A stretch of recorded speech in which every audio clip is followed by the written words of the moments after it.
بسم الله الرحمن الرحيم وبالحق أنزلناه وبالحق نزل وما أرسلناك إلا مبشرا ونذيرا الحمد لله رب العالمين والعاقبة للمتقين والصلاة والسلام على أشرف الأنبياء وخاتم المرسلين سيدنا ومولانا محمد وعلى آله وأصحابه أجمعين أما بعد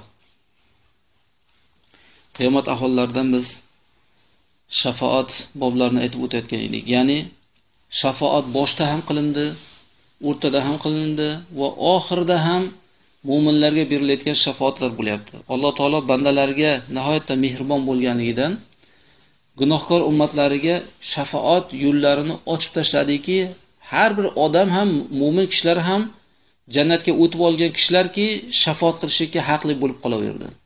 Shafaat bobi qiyomat kunida nihoyatda kerakli bo'lganligi uchun shafaat bobini keng ko'lamda zikr qilindi.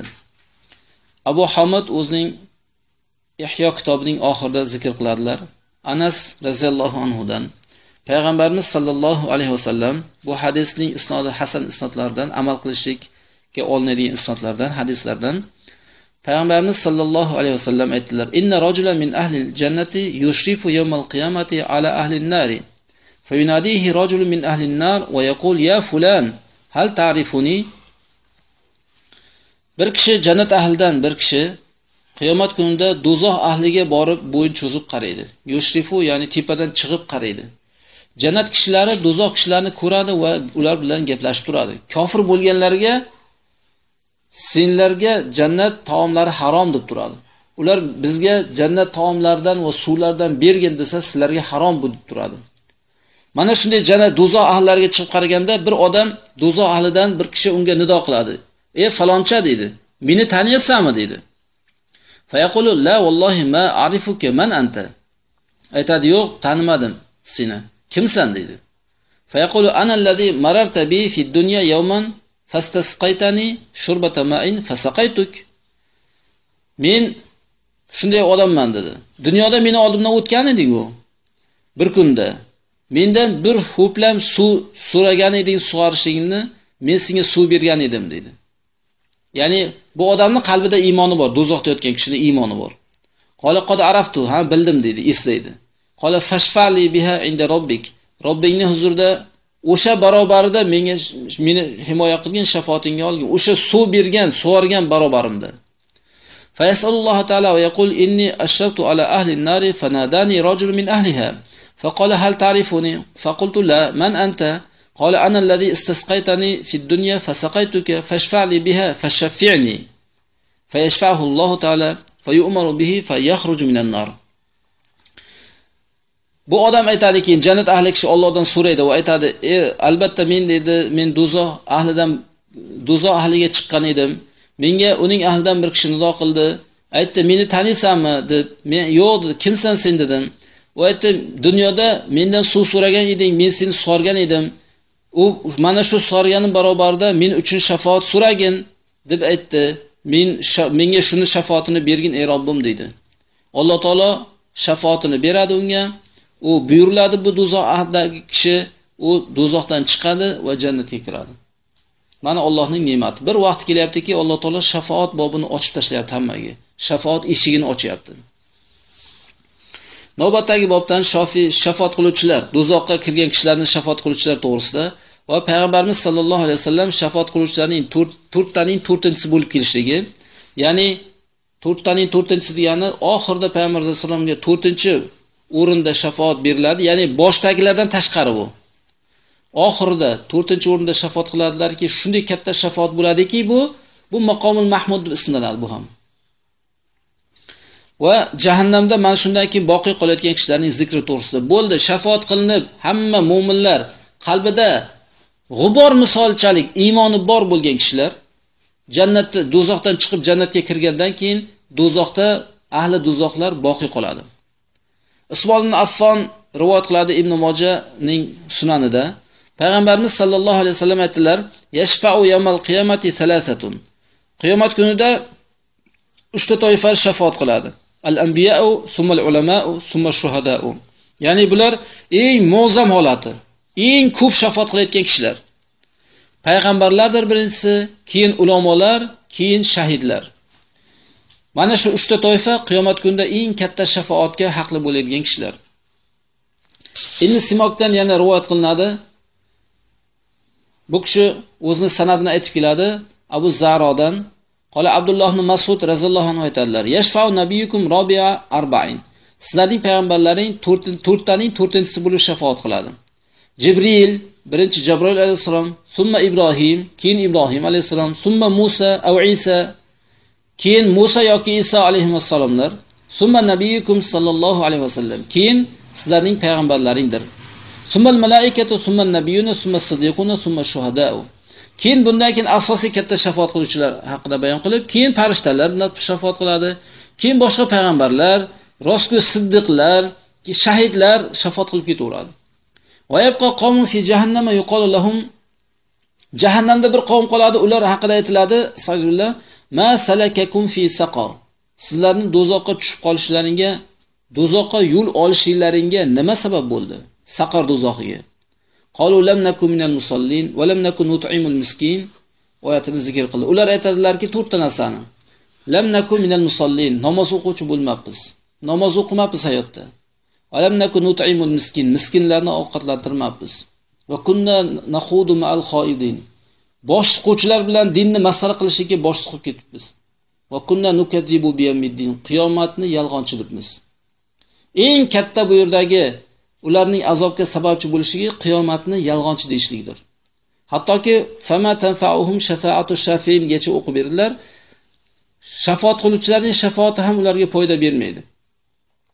Shafaat qiluvchilarning shafaati foyda bermaydi deyishligi, ular do'zaxdan chiqarib yuborishlikka foyda bermaydi. Ammo do'zaxda turganda do'zaxda azobni yengillatishlikka foyda beradi. Xuddi payg'ambarimiz sallallohu alayhi vasallam amakalari Abu Tolibni do'zaxdan chiqara olmaydi, lekin do'zaxdagi azobini yengil qilib beradi. Yengil qanday yengil qiladi? Oyog'ini o'rtasiga, chuquriga bitta-bittadan cho'q qo'yiladi, ikkita oyog'iga. Mana shu cho'g'dan bosh miyasi qaynab ketadi. U o'ylaydiki, do'zaxda eng qattiq azoblanadigan men bo'lsam kerak deydi, vaholanki eng yengil azob o'shaniki bo'ladi. Bu azob Abu Tolibning azobi. Abdulloh Mas'ud aytdilar: "Fa haula alladina yabquna fi jahannam." Mana bu odamlar jahannamda boqiy qoladi dedilar. Muallif hazratlar aytadi, "Waqila inna hadal maqomul mahmud li nabiyina sallallohu alayhi vasallam." Mana bu esa payg'ambarimiz sallallohu alayhi vasallamga berilgan maqomul mahmuddir, ya'ni maqtalgan maqomdir. Yana Abu Dawud Tayalisi rivoyat qiladi. Yana Abu Zarodan Abdulloh ibn Mas'ud raziyallohu anhu dan rivoyat qilib keltiradilar. Hadisning davomida summa yazanallohu fi shafaati fayaqumu ruhul qudus Jibril alayhisalom. Alloh taolo izn beradi shafaat qilishida, ruhul qudus Jibril alayhisalom o'rnidan turadilar. Summa yaqumu Ibrohim xalilulloh, keyin Ibrohim xalilulloh o'rnidan turadilar. Summa yaqumu Musa va Isa alayhissalom, keyin Musa yoki Isa alayhissalomlar o'rnidan turadi. Abu Zaro aytadilar: "La adri ayyuhuma qala", ya'ni Musomi yoki Isomi ikkasidan qaysini bilmay qoldim deb Abu Zaro ravidan shak bo'ldi. Qala summa yaqumu nabiyukum sallallohu alayhi vasallam robi'an. Keyin 4-chi bo'lib payg'ambarimiz sallallohu alayhi vasallam o'rnidan turadilar. Fayashfa'u la yashfa'u li ahadin ba'dahu fi akthar mimma yashfa'u. Shunday shafaat qiladilarki, payg'ambarimiz alayhisalom biron bir kishi uchun undan keyin shafaat qilayotgan narsada eng ko'pida topilmaydi. Hech kim bunchalik shafaat qila olmaydi.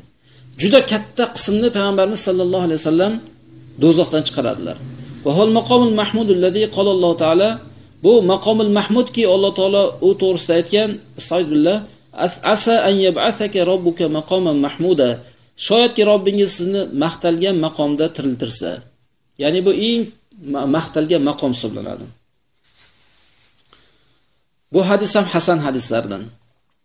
Abdulloh ibn Mojah rivoyat qilgan Abdulloh ibn Abi Jadodan aytadilar, payg'ambarimiz sallallohu alayhi vasallamdan eshitdim dedilar. La yadkhulunal jannata bi shafaati rajulin min ummati akthar min bani Tamim dedilar. Meni ummatimdan bir kishining shafaati bilan jannatga Banu Tamim qabilasidan ko'ra ko'proq kishilar kirib ketadi. Bitta odam, bitta katta qabilachalik kishilarni shafaat qiladi. Qolu ya Rasululloh, sivayk, ey Rasululloh sizdan o'zgami? Ya'ni sizning shafoatingiz emasmi bu? Qoli sivoya, mendan o'zga dedilar. Qultu anta samiyatahu min Rasulilloh sallallohu alayhi vasallam. Rawi aytadilar, shu gapni Rasulullohdan sen eshitganmisan dedi. Abdulloh ibn Abil Jadodan. Qoli ana samiyatahu dedilar sahobiy kishi, men eshitganman. Imom Tirmiziy ham bu hadisni tahrij qildilar, hasanun sahih, ya'ni hasan sahih hadislarda, ya'ni hasandan ham yuqoriroq bo'lgan darajadagi hadis. Muallif hazratlar aytadilar, yana Bayhaqiy o'zining Daloil Nubuva kitobida rivoyat qiladilar. Rawi sanadni aytib kelgandan keyin Abu Umama raziyallohu anhu ga yetib kelib, Abu Umama raziyallohu anhu payg'ambarimiz sallallohu alayhi vasallamdan rivoyat qildilar. Bu ham hasan hadislardan. Ya'ni hasan bilan sahih hadislarni biz amalga olamiz. Payg'ambarimiz sallallohu alayhi vasallam aytdilar: "Yadkhulu bi shafaati rajul min ummati al-jannata mithlu ahadil hayyayni." Meni ummatimdan bir kishining shafaati bilan jannatga ikkita qabilani, ikkita mahallani biri singari kishilar kiradi. Rabi'a va Mudor dedilar. Rabi'a va Muzor qabilalar juda katta qabilalar bo'lgan. Mana shunday katta qabilalardan biri kiradi dedilar. Bir kishining shafaati bilan. Aytildi: "Ey Rasululloh, va ma Rabi'atu min Mudor? Nima uchun Rabi'a va Muzordan deb aytildi?" deb aytilganda, "Innama aqulu ma aqul." Men dedilar, haq narsani aytaman. Ya'ni ikkita qabilachalik, katta qabilachalarning biridik misoli shunchalik katta odam bir kishining shafaati bilan jannatga kiradi. Imom Tirmiziy Abu Sa'id al-Khudri raziyallohu anhu dan rivoyat qiladilar. Payg'ambarimiz sallallohu alayhi vasallam aytdilar: "Inna min ummati man yashfa'u lil fi'ami wa minhum man yashfa'u lil qabilati wa minhum man yashfa'u lil usbati wa minhum man yashfa'u lir rajuli hatta yadkhulul jannata." Bu hadis ham hasan hadislardan bo'lib, meni ummatimdan dedilar, bir kishi borki, bitta katta jamoatni shafaat qiladi dedilar. Va undan bir qabilani shafaat qiladi. Ya'ni fi'om qabiladan ko'ra kattaroq bo'lgan jamoatdir. Bir qabilani ham shafaat qiladi ba'zilari. Ba'zilari usba bir jamoatni, ya'ni qavm qarindoshi, katta qavm qarindoshi bo'lgan jamoatni ham shafaat qilayotganlari bor. Va yana ulardan bitta odamni ham shafaat qila oladiganlari bor. Hattoki jannatga kirib ketgunlariga qadar. Ya'ni ularning qilgan solih amallari va ularning hayotdagi o'rinlari e'tibori bilan birga jannat qiyomatdagi ham o'rinlari mana shunday yuqori bo'ladi. Kimki bu dunyoda yaxshi solih amallarni ko'p qilsa, qiyomat kunida jannatda martabasi ham oliy bo'ladi va odamlardan ham ko'proq shafaat qiladi.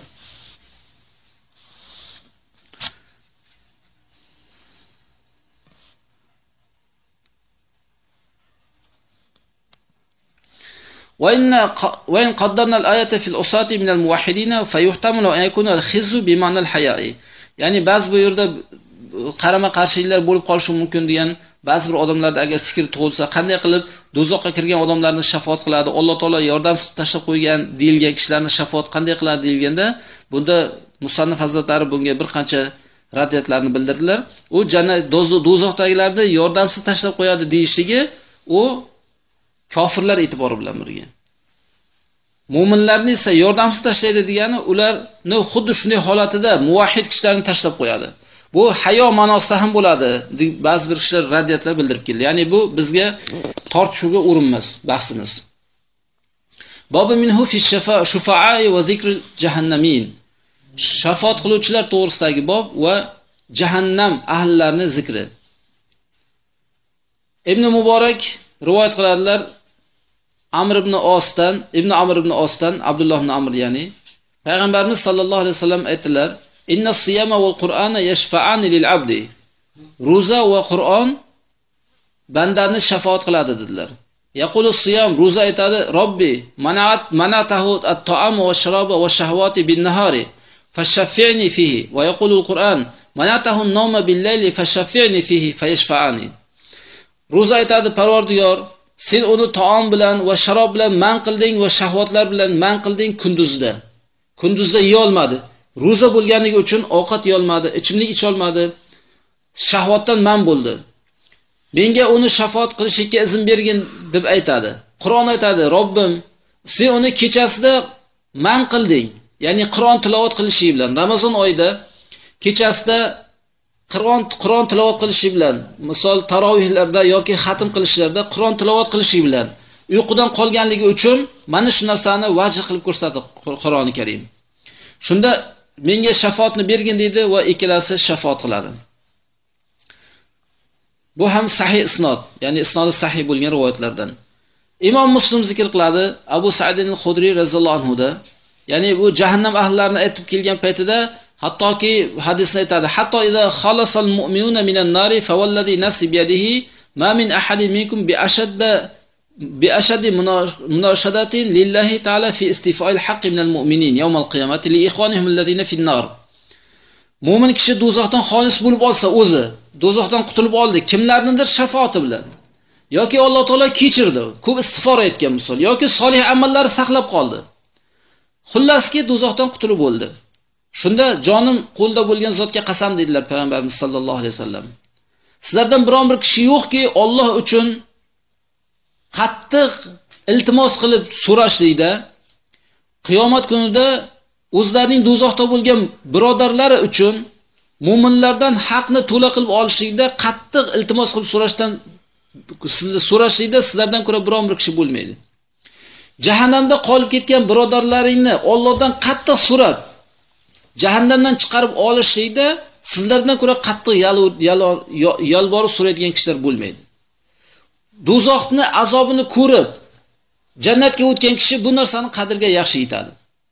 Hattoki jannat do'zaxda qolib ketgan birodarlariga qattiq iltimos qilib Alloh taolodan so'rab chiqarishga haris bo'ladi.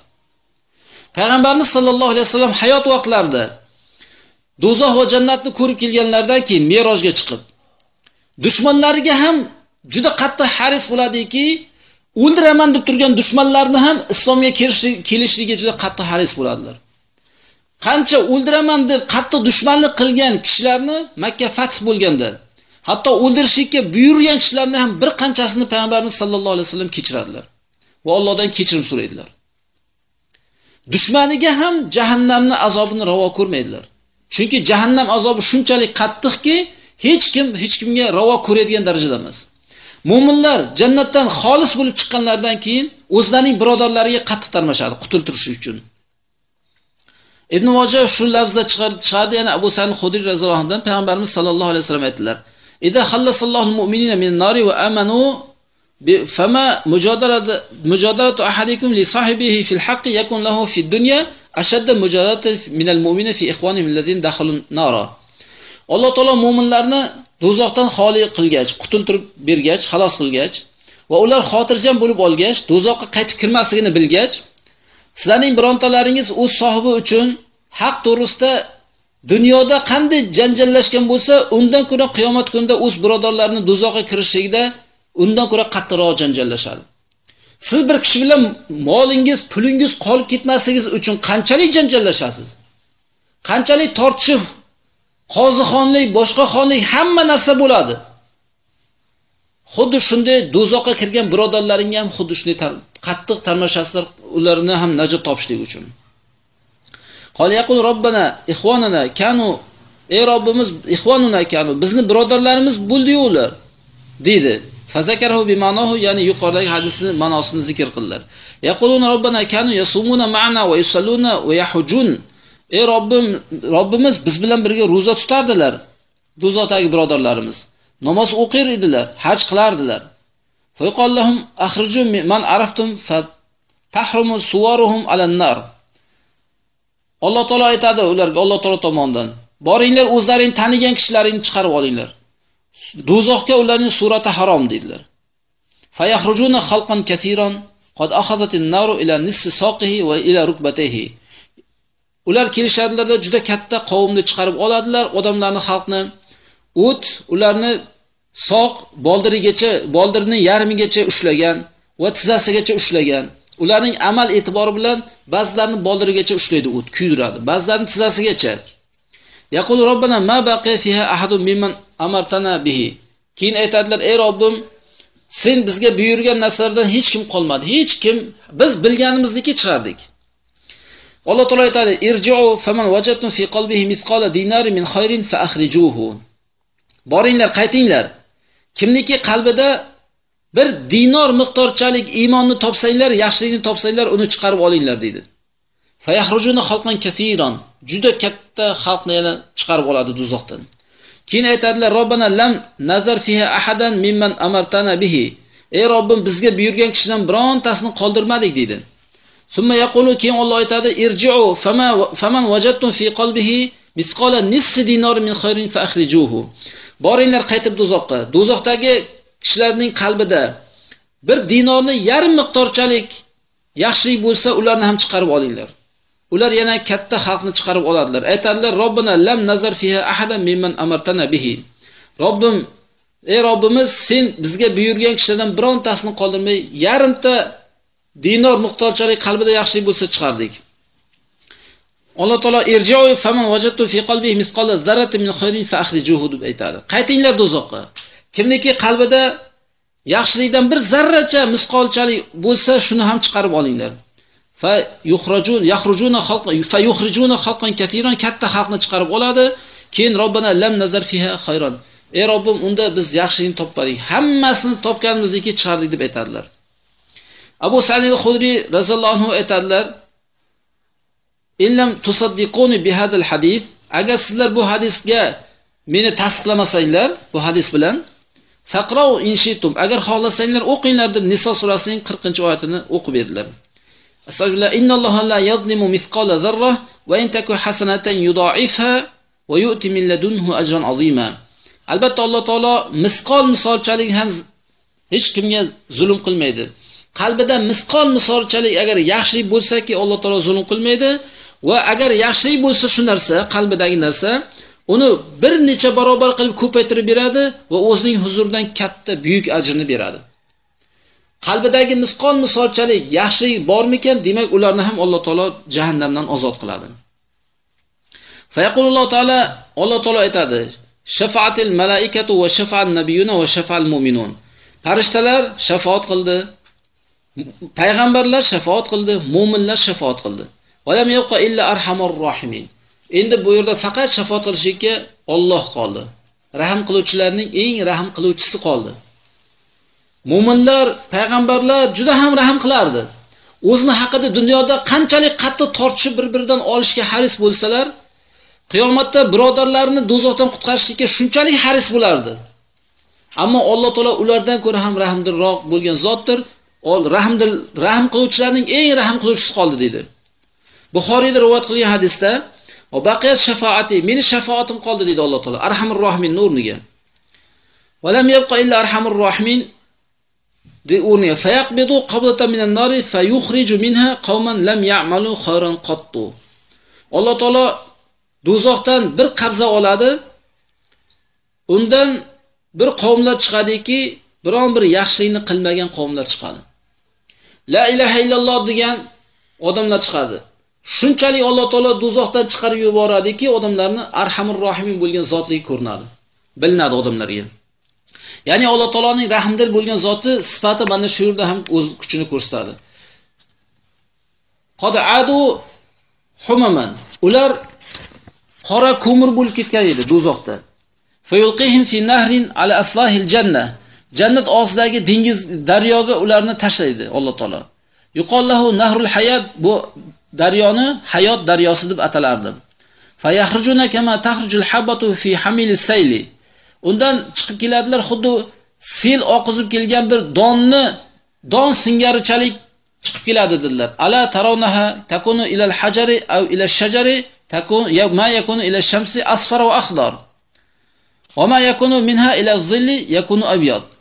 Mana sizlar bu donchani ko'rmaysizlarmi? Sel oqizib kelgan, toshga borib suyanib qolgan yoki daraxtni tomiriga ilinib qolgan donchani ko'rasizlarmi? Quyoshga yaqinroq bo'lib turgani u sariq va ko'kimtir bo'lib turadi. Ya'ni nur olgani rivoji yaxshi bo'lib turadi. Va undan soyaga tomonga qarab turgani esa oppoq bo'lib, zaif bo'lib turadi. Mana shunday don misolchalik bo'lib ko'karib chiqadi. Qoli ya Rasululloh, ki annaka kunta tar'a bil badiya. Aytdilar: "Ey Rasululloh, siz go'yo bir cho'llarda, tashqarilarda qo'y boqqandeksiz, aniq sifatlab beryapsiz donni qanaqa bo'lib turishligini." Qala fayakhrujuna kal-lu'lu'i fi riqabihim al-khawatimu ya'rifuhum ahlul jannati. Ular lu'lu, gavhar singari bo'lib, toza bo'lib chiqadilar. Ularning bo'ynlarida xavotim, muhrlar bosiladi. ularni ahli jannatlar bilib turiladi. Haulai utaqaulloh, ha mana bular Alloh ozod qilgan kishilar bo'ladi. Alloh o'zi ozod qilganlar jannatda jannat ahllari bilib turadi. Allazina adkhalahumullohul jannata bighayri amalin amiluhu va la khayrin qaddamuhu. Ularni Alloh taolo jannatga kirgizadi, biron bir amalni qilmasdan turib va biron bir yaxshilikni muqaddam qilmasdan turib Alloh taolo jannatga kirgizadi. Hech bir amal topilmagan hayotda. Hech bir yaxshilik ham topilmagan. Mana shunday o'tib ketgan. Qanday tug'ilgan bo'lsa, mana shunday o'tib ketgan. Faqat gunoh ustiga gunoh ziyoda. La ilaha illalloh kalimasi bor, mu'min musulmon bo'lgan. Boshqa hech narsa topilmaydi. Alloh taolo mehribonligiki, Alloh xohlagancha do'zaxda qolgandan keyin Alloh taolo mana shunday kishilarni chiqaradi.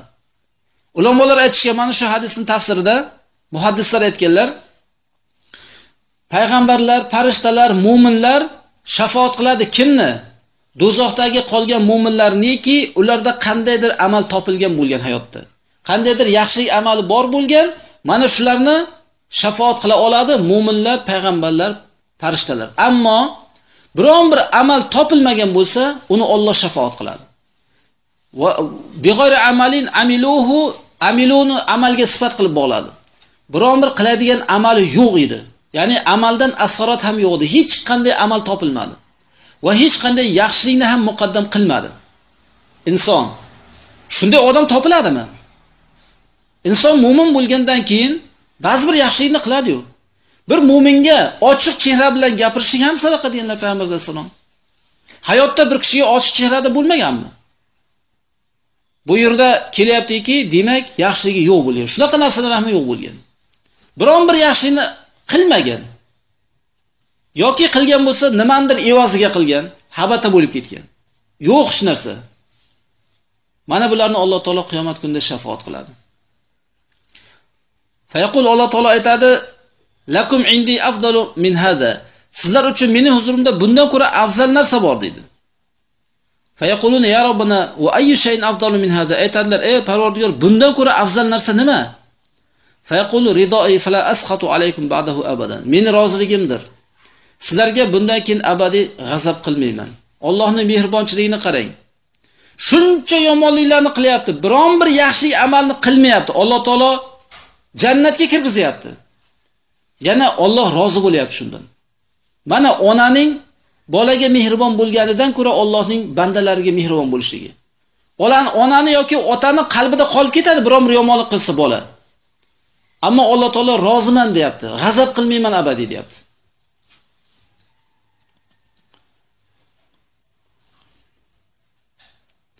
Abul Qosim Ishoq ibn Ibrohim rivoyat qiladi.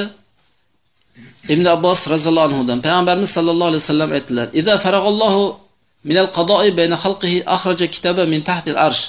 Agar Alloh taolo xalqlar o'rtasida hukmni qilib bo'lsa, hukmdan forig' bo'lsa, arshning ostidan bir kitobni chiqaradi. "Inna rahmati sabaqat g'adabi" deb. Meni rahmatim g'azabimdan oshib tushgan dedi. Allohning rahmati g'azabidan g'olib kelgan. Fa ana arhamur rahimin. Men rahm qiluvchilarning eng rahm qiluvchisiman. Qala fayakhruju minan nari misla ahli al-jannati. Do'zaxdan odamlarni chiqaradi. Jannat ahli qanchalik jannatda bo'lsa, xuddi shunchalik odamni chiqarib yuboradi do'zaxdan. Do'zax shunchalik to'lib ketgan bo'ladiki, odamlar bilan. Jannatga kirgan odamlarning jamoati qancha bo'lsa, do'zaxdan bir chiqarishda mana shuncha odam chiqarib yuboradi.